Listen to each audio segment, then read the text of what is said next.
ఒక ముఖ్యమంత్రి హోదాలో పచ్చి అబద్ధాలు ఆడేటువంటి అత్యంత షార్ప్గా ఫాస్ట్గా కళ్ళు మూసుకొని తెరిచే లోపు అబద్ధాలు ఆడే మంత్రి ఎవరు, ముఖ్యమంత్రులు ఎవరు అంటే మన రాష్ట్ర ముఖ్యమంత్రి చంద్రబాబు నాయుడు గారు.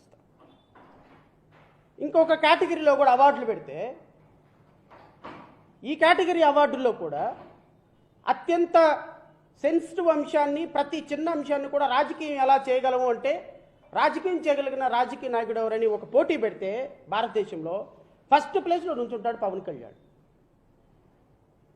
ఒక లేని థీరీని ప్రొవోక్ చేసి ఆ థీరీకి చక్కగా బట్టలేసి మొత్తం రూపం తీసుకొచ్చి దాన్ని ఒక ఇమాజినేషన్ వరల్డ్లోకి తీసుకెళ్ళగలిగినటువంటి ఒక అత్యద్భుతమైనటువంటి కల్పితమైనటువంటి వ్యవస్థను సృష్టించేటువంటి మంత్రులు ఎవరయ్యా అంటే నారా లోకేష్ వస్తారు.